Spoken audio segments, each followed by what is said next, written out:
बागेश्वर धाम वाले बाबा धीरेन्द्र शास्त्री के पटना पहुंचते ही गिरफ्तार कराने की चल रही तैयारी। वहीं 1300 बीघा में भव्य पंडाल बन रहा है।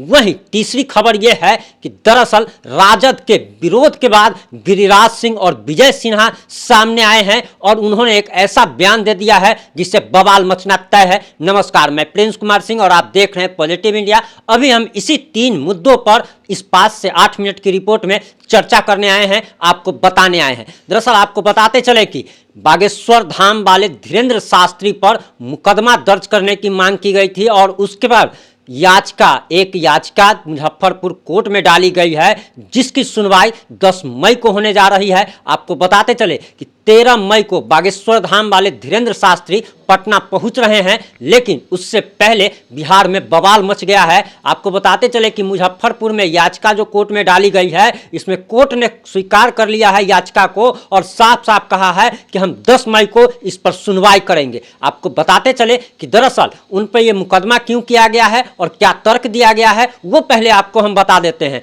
दरअसल बागेश्वर धाम वाले धीरेन्द्र शास्त्री के बारे में याचिकाकर्ता ने यह बताया है कि बागेश्वर धाम वाले धीरेन्द्र शास्त्री ने हिंदुओं की भावना से खिलवाड़ किया है, हिंदुओं की भावना को आहत किया है और तर्क ये दिया गया है कि राजस्थान के एक कार्यक्रम में बागेश्वर धाम वाले बाबा ने बयान दिया था कि वे हनुमान के अवतार हैं, भगवान हनुमान के अवतार हैं और इसी को लेकर अब ये याचिका डाली गई है और याचिकाकर्ता का कहना है कि कोई आम इंसान आखिर भगवान अपने आप को कैसे कह सकता है और उनकी यह बातें हिंदुओं की भावनाओं को आहत करती है। वहीं हमारा इस बात पे ये सवाल है कि आखिर शिरडी वाले जो कि भिक्षा मांग करके अपना गुजारा करते थे, शिरडी वाले बाबा, उसको भगवान की संज्ञा आखिर कैसे दे दी गई? वो भी तो एक इंसान था। ऐसे बहुत सारे लोग हैं जो कि अपने आप को भगवान कहते हैं और लोग उनकी भगवान मान करके पूजा भी करते हैं और ऐसा सिर्फ एक व्यक्ति के साथ नहीं है। शिरडी वाले बाबा को आप सभी लोग जानते हैं,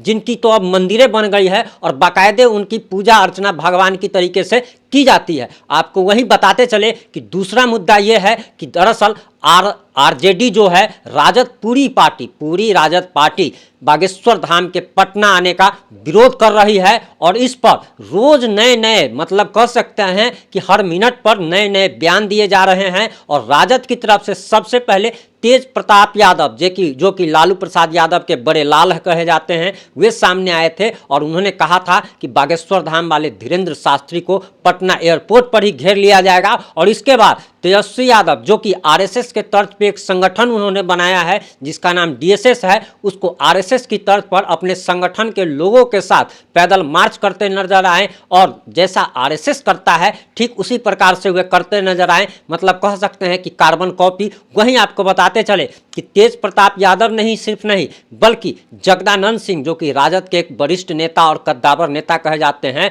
उन्होंने भी एक बहुत बड़ा बयान दे दिया है। और सिर्फ उन्होंने ही नहीं, शिक्षा मंत्री डॉक्टर चंद्रशेखर ने भी एक बहुत बड़ा बयान दिया है और बागेश्वर धाम के धीरेन्द्र शास्त्री के विरोध में राजद पार्टी का कोई ना कोई व्यक्ति हर मिनट पर विरोध में बोल रहा है। अब इसको लेकर भाजपा फ्रंट पे आ गई है और फ्रंट पर बैटिंग कर रही है।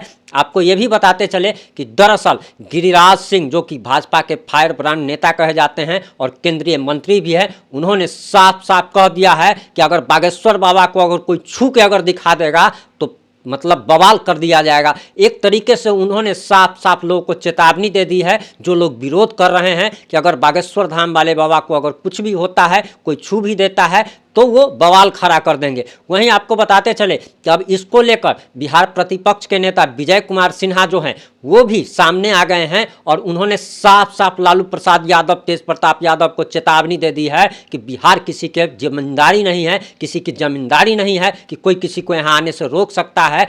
भाजपा नेता विजय कुमार सिन्हा तो काफ़ी आग बबूला हो गए और उन्होंने साफ साफ चेतावनी दे दी है और उन्होंने बाकायदे ये भी कह दिया है कि बिहार किसी की बपौती नहीं है कि कोई किसी को आने से रोक सकता है। वो समय चला गया जब जमींदारी चलती थी। अब लालू प्रसाद यादव की कोई जमींदारी या उनके बच्चों की कोई भी जमींदारी नहीं चल सकती, बरबोलापन नहीं चल सकता।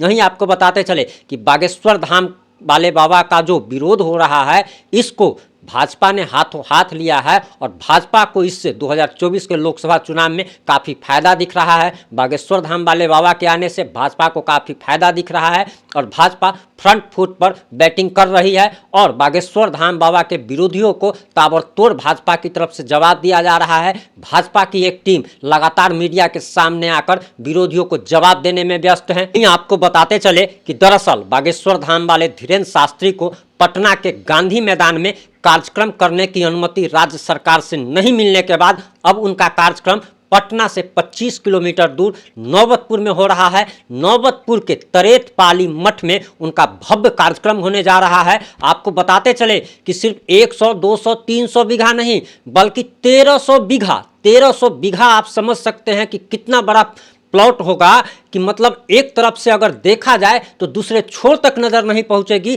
1300 बीघा का मतलब आप समझ सकते हैं कि 1300 बीघा में एक बड़ा सा शहर बसाया जा सकता है, हजारों लाखों लोगों का घर बनाया जा सकता है। इतना बड़ा जगह का चुनाव किया गया है और 1300 बीघा में भव्य पंडाल बनाया जा रहा है और बताया जा रहा है कि 13 मई से लेकर 17 मई तक बाबा धीरेन्द्र शास्त्री का कार्यक्रम होने जा रहा है और इस दौरान 3 लाख से 5 लाख लोग प्रतिदिन कार्यक्रम में पहुंचेंगे और बताया जा रहा कि लगभग 25 से लेकर 30 लाख लोग इस कार्यक्रम में आएंगे।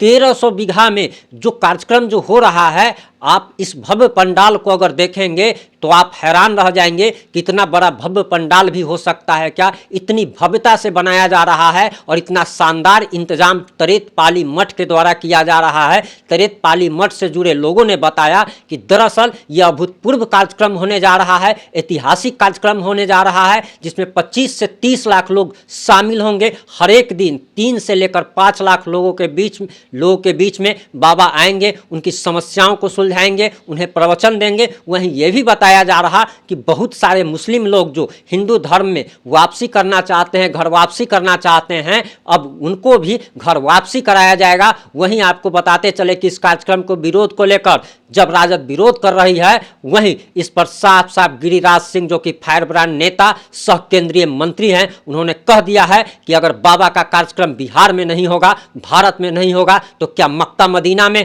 बाबा जो है सो राम कथा सुनाएंगे क्या। अब इसको लेकर आपको बताते चले कि खैर बवाल तो मचा ही हुआ है, लेकिन इस मामले में जैसे ही कुछ नया अपडेट आएगा हम आप तक जरूर पहुंचाएंगे। लेकिन आपको इससे पहले बताते चले कि बाबा के इस भव्य कार्यक्रम में लाखों लोग आएंगे और भाजपा को 2024 के लोकसभा चुनाव में इसका नजदीकी फायदा होता दिख रहा है और भाजपा फ्रंट फुट पर खेल रही है। इस मामले में जैसे ही कुछ नया अपडेट आएगा हम आप लोगों तक जरूर पहुंचाएंगे। अगर आप इस वीडियो को यूट्यूब पर देख रहे हैं तो चैनल को जरूर सब्सक्राइब करें, अगर पेज पे देख रहे हैं तो पेज को जरूर फॉलो करें, जुड़े रहे हमारे साथ। अगर आपको हमारी रिपोर्टिंग अच्छी लगती है तो वीडियो को ज़्यादा से ज़्यादा शेयर करें। जय हिंद, जय भारत, जय जय भी।